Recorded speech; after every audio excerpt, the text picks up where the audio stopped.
All right, guys, we are in chapter 13 currently. So we're going to go over Latin Europe from 1200 to 1500. Just got done with the Mongols, and so we're moving from Asia into Latin Europe, and so we're going to go from there. Our objectives for this chapter is to analyze the causes and consequences of Europe's 14th century demographic disaster, describe and explain the significance and world history of technological development and urbanization in Latin West in the later Middle Ages, understand the ways in which intellectual developments of later Middle Ages reflected Westerners' views of themselves and of their relationship to the past, and understand the ways in which the Hundred Years' War and the emergence of new monarchies laid the foundation of the modern European state system. And so this is a great chart, great map. That's giving you guys a look into how Europe was set up during this time. Some things haven't changed. You still see France there, but obviously a lot of stuff has changed. Borders have changed over time. So we're going to talk about the rule, growth, and crisis first, and we're specifically going to get into peasants, population, the plague, social rebellion, and then looking at mills and mines. So in 1200 CE, most Europeans were peasants bound to the land in serfdom and using inefficient agricultural practices. 15 to 30 such heavily taxed farming families supported each noble household. Women labored in the fields with men but were subordinate to them. Europe's population more than doubled between 1000 and 1445. Population growth was accompanied by new agriculture technologies in Northern Europe, including the three-field system, which was simply rotating crops, and then the cultivation of oats. As population grew, people opened new land for cultivation, including land with poor soil and poor growing conditions. This caused a decline in average crop yields beginning in 1250. The population pressure was eased by the Black Death or the bubonic plague, which was brought from Kaffa to Italy and southern France in 1346. The plague ravaged Europe for 2 years and returned periodically in the late 1300s and 1400s, causing substantial decreases in population. Then you also have a social rebellion. As a result of the plague, labor became more expensive in Western Europe.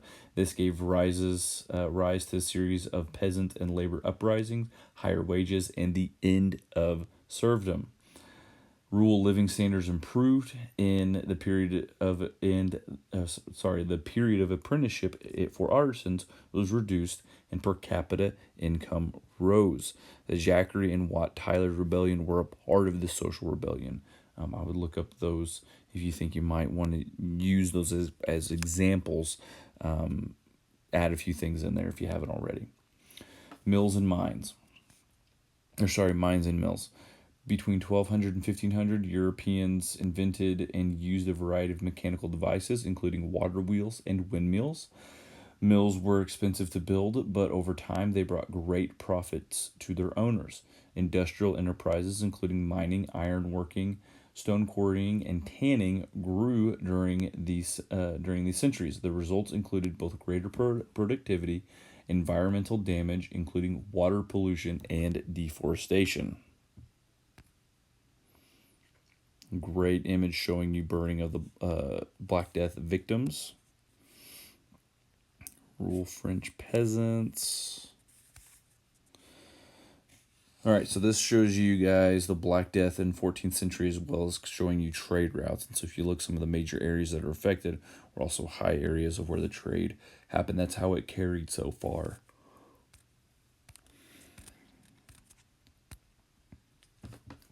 Let's talk about an urban revival, trading cities. Increases in trade and in manufacturing contributed to the growth of cities after 1200. The relationship among trade, manufacturing, and urbanization is demonstrated in the growth of the cities of northern Italy and in the urban areas of Champagne and Flanders. The Venetian capital of Constantinople, 1204. The opening of the Central Asian caravan trade under the Mongol Empire, and the post-Mongol development of Mediterranean galley trade with Constantinople, Beirut, and Alexandria brought profits and the growth of Venice. The increase in sea trade also brought profits to Genoa in the Mediterranean and to the cities of the Hanseatic League in the Baltic and North Sea. Flanders prospered from its woolen textile industries, while the towns of Champagne benefited from their position on the major land route through France and a series of trade fairs sponsored by their nobles. Textile industries also began to develop in England and in Florence. Europeans made extensive use of water wheels and windmills in their textile, paper, and other industries. And so now this transitions us to civic life. Some European cities were city-states, while others enjoyed autonomy from their land nobles. They were thus better able to respond to changing market conditions than Chinese and Islamic cities. European cities also offered their citizens more freedom and social mobility. Most of Europe's Jews lived in cities. Jews were subject to persecution everywhere but Rome. They were blamed for disasters like the Black Death and were actually expelled from Spain. Guilds regulated the practice of and access to trades. Women were rarely allowed to join guilds, but they did work in unskilled, non-guild jobs in textile industry and in the food and beverage trades. The growth of commerce gave rise to bankers like the Medicis in Florence and the Fuggers of Augsburg, who handled financial transactions for merchants, the church, and the kings and princes of Europe. Because the church profited usury, many moneylenders were Jews. Christian bankers got around the prohibition through such devices, such as asking for gifts in lieu of interest. And this leads us to architecture. Gothic cathedrals are masterpieces of the late medieval architecture and craftsmanship. Their distinctive features include the pointed Gothic arch, flying buttresses, high towers and spires, and large interiors lit with huge windows. The men who designed and built the Gothic cathedrals had no formal training in design and engineering. They learned simply through their mistakes. And so this is an even better map showing you the extensive trade routes that took place in Europe and that were developed over time. They became very profitable.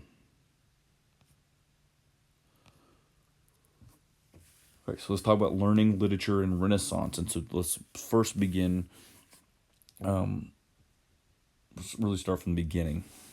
All right, so after 1100, Western Europeans got access to Greek and Arabic works on science, philosophy, and medicine. These manuscripts were translated and basically exploited by Jewish scholars and studied at Christian monasteries, which remained the primary centers of learning. After 1200, colleges and universities emerged as new centers of learning.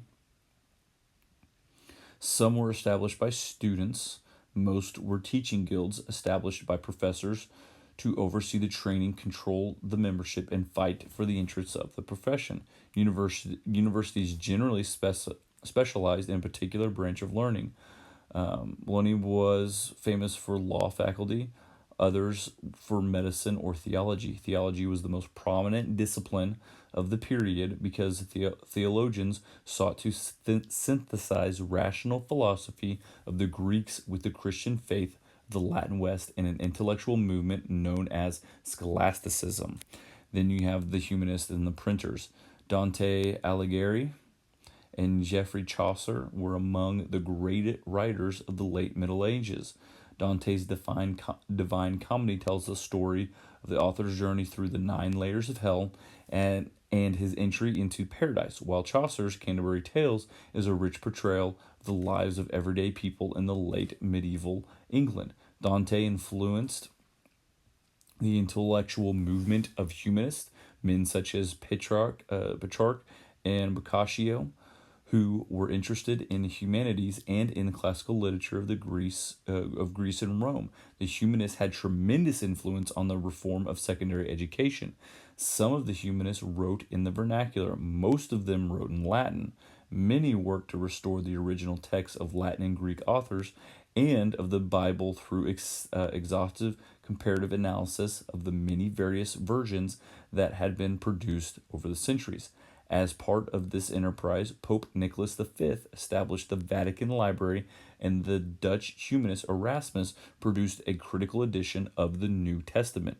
The influence of humanist writers were increased by the development of the printing press. Johann Gutenberg perfected the art of printing in 1454. Gutenberg's press was more than 200, and more than 200 others had produced at least 10 million printed works by 1500.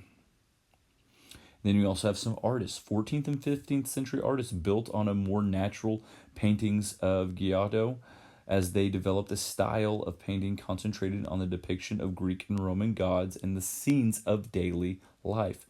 The realistic style was also influenced by Jan van Eyck's development of oil paints. Leonardo da Vinci and Michelangelo were two of the most famous artists of the time period.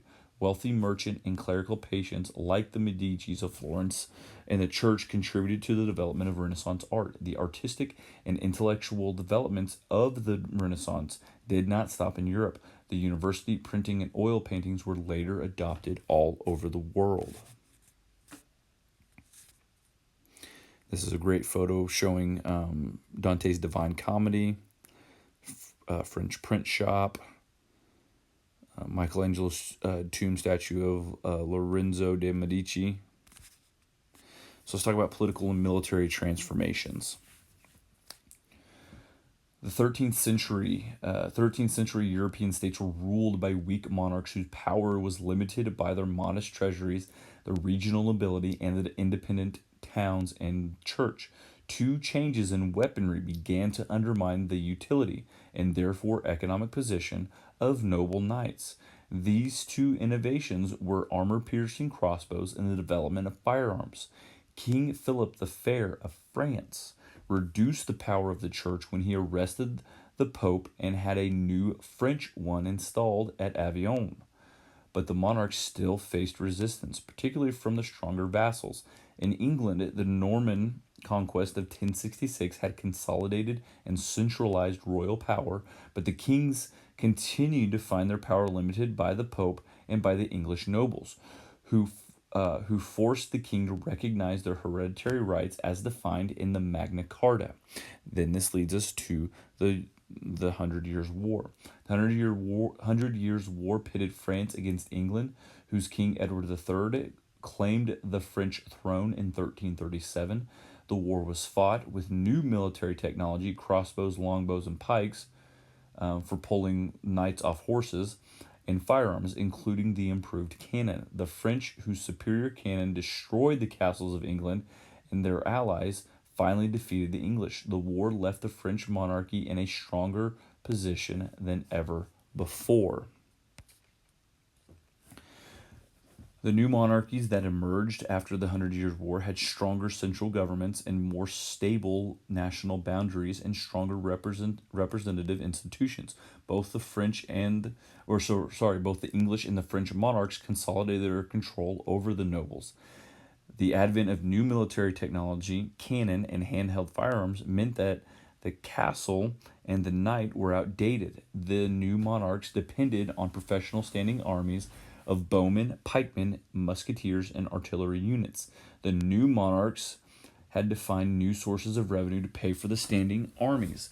To raise money, the new monarchs taxed land, merchants, and the church.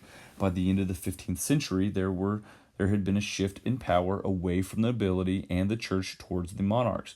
The process was not complete, however, and monarchs were still hemmed in by the nobles, the church, and the new parliamentary institutions, the parliament in England and the Estates General in France.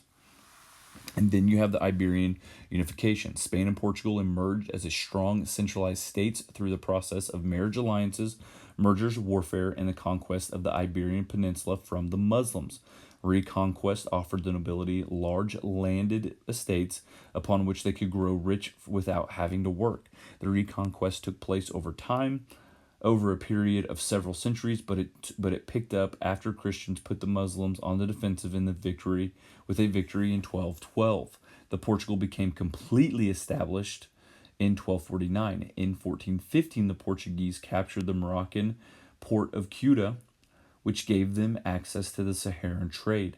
On the Iberian Peninsula, Castile and Aragon were united in 1469, and the Muslims were driven out of the last Iberian stronghold of Granada in 1492. Spain then expelled all Jews and Muslims from its territory. Portugal also expelled its Jewish population. And so, in conclusion, one, ecologically, the peoples of Latin Europe harnessed the power of wind and water, and mined and refined the mineral wealth at the cost of the population and deforestation. A demographic crisis climaxed with the Black Death in the mid 14th century.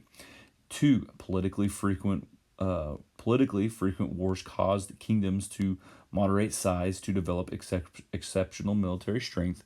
Three, culturally autonomous universities and printing supported the advance of knowledge, while new inventions underlay a new dynamism in commerce, warfare, industry, and navigation.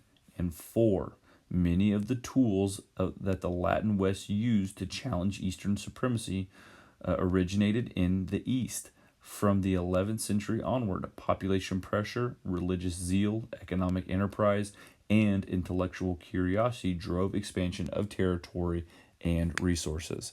As always, if you guys have questions, please reach out.